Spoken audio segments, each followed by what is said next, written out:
Hi guys, welcome back to The Forgetful Scholar, and this week we're gonna do a book tag. What a surprise, I'm doing a book tag. It's not like I didn't read anything this week. Only 2 pages. So the slump is still here and getting worse. I don't know what that noise was.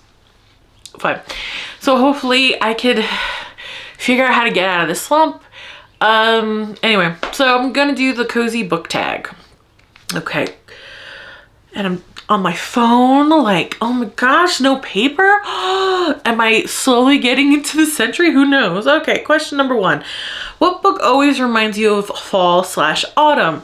That's kind of tricky. I know a lot of people probably think The Pumpkin Spice Cafe by Lori Gilmore, and that's fine. But honestly, no, because first of all, I hate those book covers, as everybody does. But yeah, that book, you know, they're meeting in the fall and I think they go to like a farmer's market in the fall, but like, oh, I'm saying like a lot. Oof. I'm in a weird mood today, so hopefully I can piece together some coherent sentence for you guys. Anyway, a lot of towns have farmer's markets. Every Saturday my town has a farmer's market. Like, it's not, I mean, it was fall themed, I guess, but if you took that romance, because it's a cozy romance, small town cozy romance, you took that romance out of fall and put it in spring, winter, you know, summer, it would be the same. So I don't really think that. I do. This is gonna be such a weird book tag, but what I do think of is The Legend of Sleepy Hollow by Washington Irving. I do think of that because that story you can't take that story and put it in Christmas or Valentine's Day or, you know, or I don't know, Arbor Day, is that in the summer? I don't know. Or 4th of July. You can't put that story or folklore or myth in a different season and it still works, right? No, it's spooky season, it's fall, it's autumn, it's the veil between the living and the dead is thinner, you know? That is a story I think is absolutely fall, absolutely autumn, absolutely Halloween, because you can't really put it anywhere else. It won't work. It wouldn't work. So I don't think I have it. No, I don't. I think, yes, that was a library years ago. Maybe I should, no, I'm trying not to buy any more books. I was just like, maybe I should get it. I'm like, no, stop, no more books. At least until Christmas. Then, you know, maybe I deserve a treat by then. Who knows? Okay. So, question number 2. What is your favorite autumnal book cover?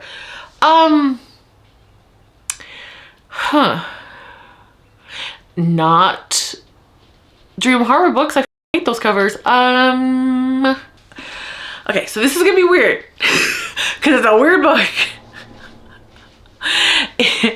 It's Until Forever by Johanna Lindsey, and let me explain what this book is before I show you the cover, or maybe I'll just show you the cover while I'm explaining. Okay, so here's the cover. See those beautiful autumn leaves behind it? Very beautiful, very clutch cover, step back, old-fashioned. I look pale as a ghost. Hello? Oh, there we go. Okay. So see, like, okay, so I'll just be a ghost while I explain this. Okay, so this is probably the most insane Johanna Lindsey book out there, okay? And she's done alien romances, by the way.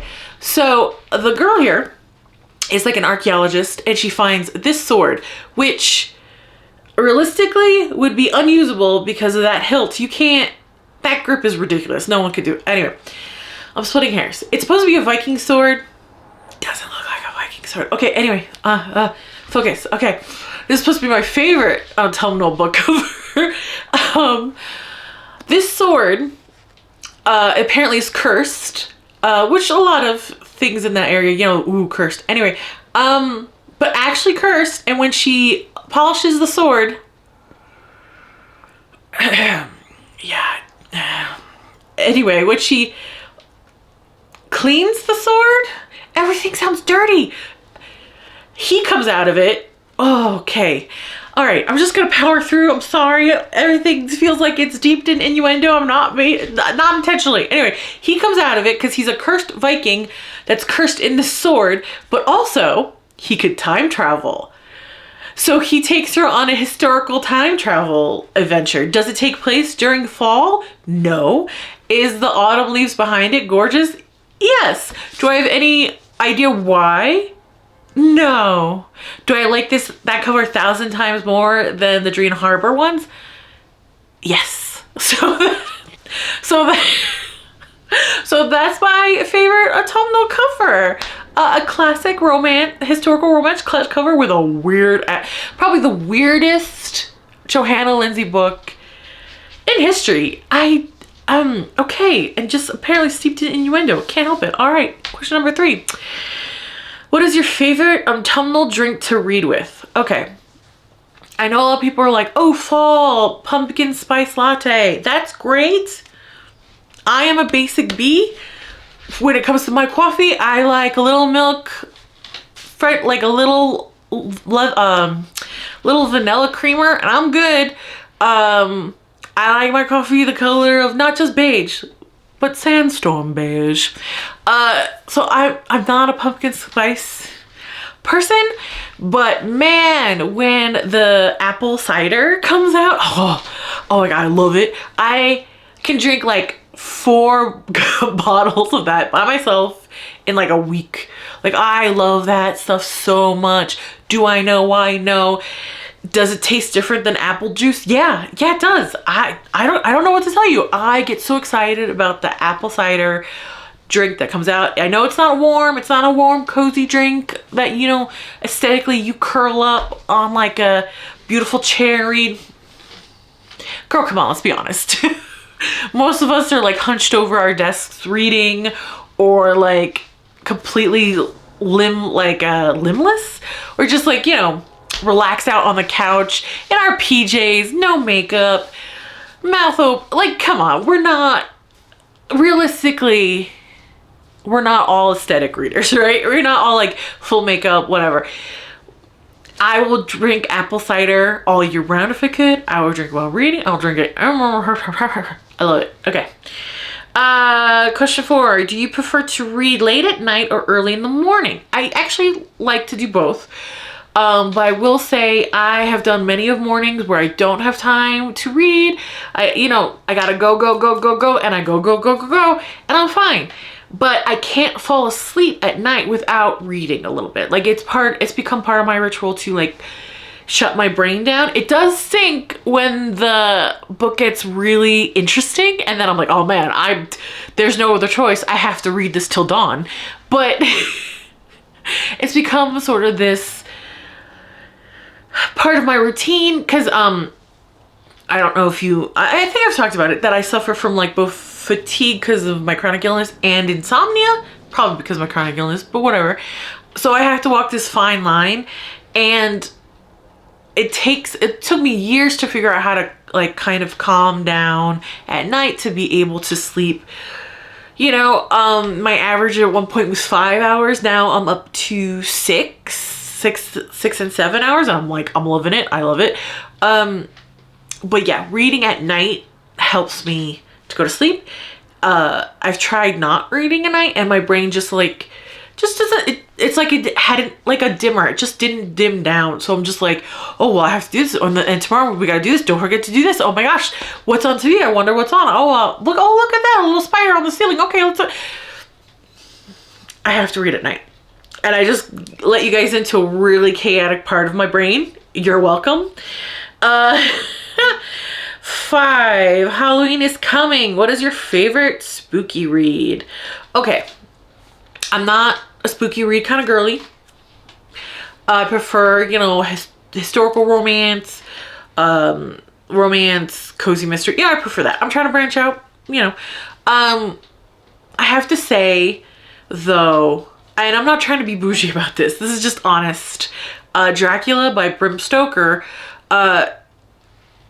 There's just something, because I forgot what it's called when a book is just like diary entries and letters. And normally I hate that kind of book. I don't enjoy it. But when I read this, I think in college, high school, something, I enjoyed it, and there's such a spooky, creepy veil over it. It's not a jump scare book, you know, and if you've been around, if you've been alive, you know what Dracula is.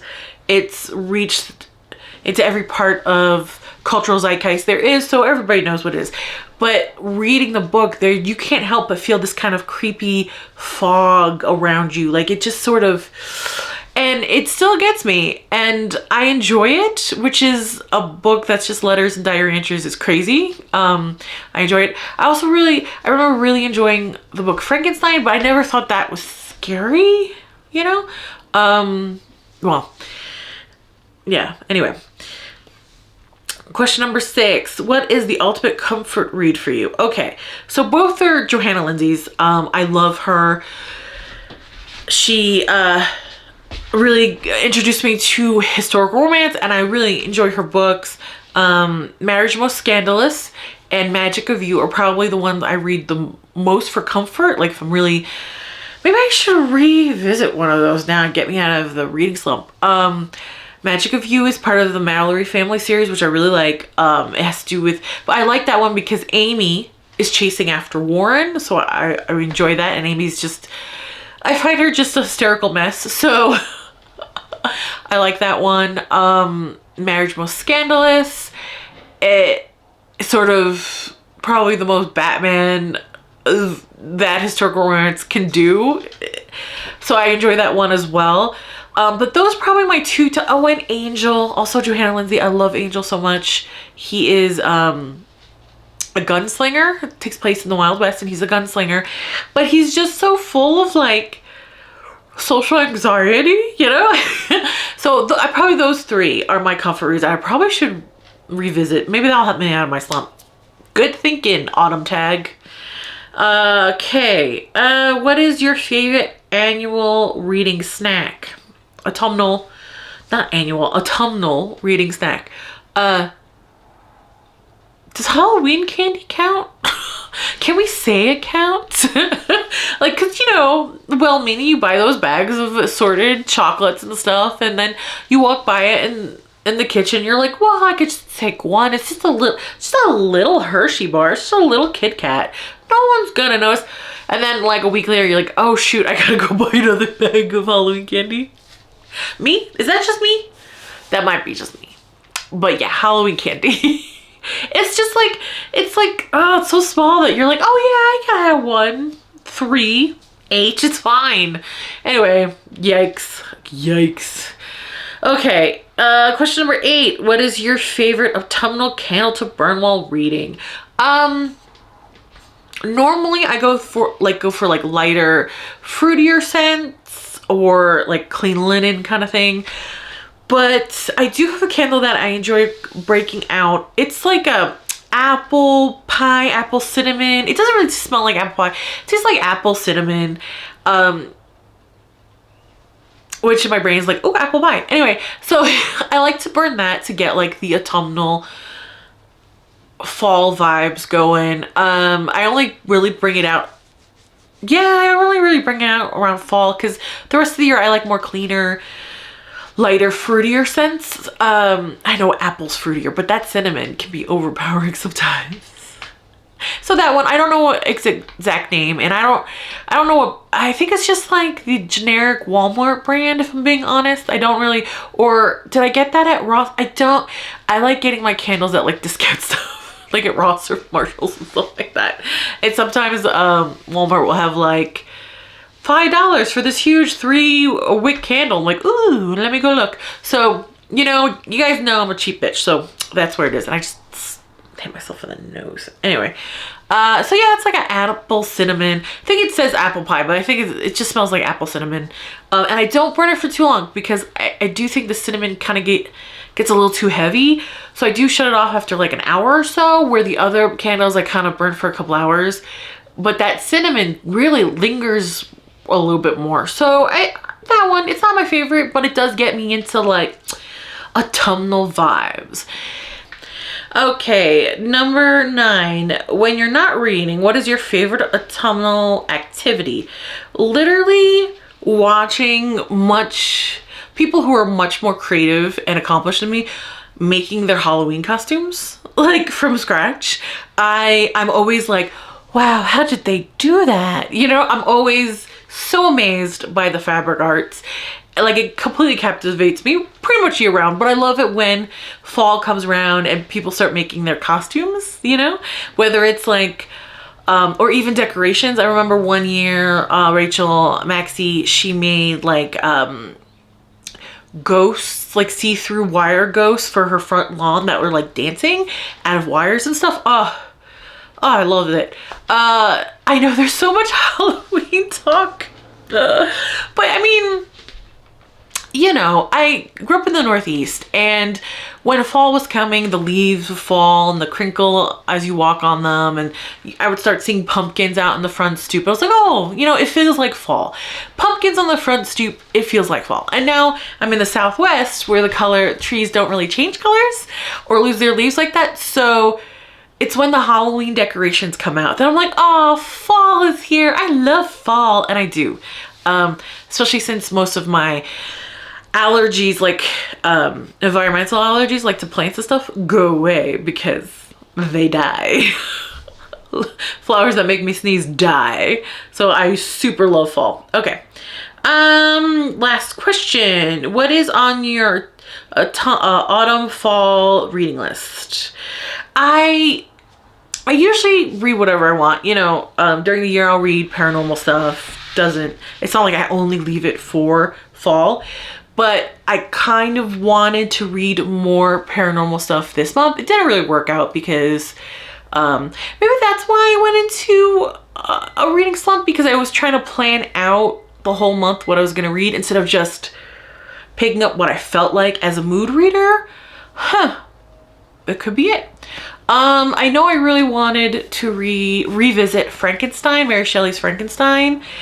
I really loved it when I first read it, but the thing about that is, when I first read it, you know, and again, it wasn't scary to me. The themes of grief, I could like pick them out pretty heavily in that story, but grief hadn't touched me yet, you know. So, but now, 1,000 years later, I've lost a lot of loved ones. So, part of me is really hesitant because I don't want to dislike it. Also, I don't want to cry like a baby. So I don't know. I don't know how it's going to affect me, but I did want to read it before the end of October. So we'll see. We'll see. But I think doing this tag, I finally figured out why my reading slump is so bad, because I never really plan out what I'm going to read before. It's just like, oh, I feel like this, and I feel like this week. Cool. You know, I never try to do it like weeks in advance. And maybe because it's so different, my brain's like, I don't want it. Because like, thing about me is, even if I tell myself to do something, I'm like, I don't wanna. Even with myself, I was a monster as a teenager. Like, full stop. I'm so sorry, parents. And siblings. But I just, you know, I think that's what happened. I think that's why this reading slump has been so intense lately. Okay. So we'll see. Maybe I can fix that now that I know what the problem is. All right. I hope you enjoyed this book tag. And I hope you guys have a great autumn, fall, great, you know, time. Anyway, I'm gonna go. Sometimes I have no idea how to end these videos. Anyway, I don't want to, but it's time for me to get back to the real world. Like, comment, and subscribe, and I'll see you later. Bye.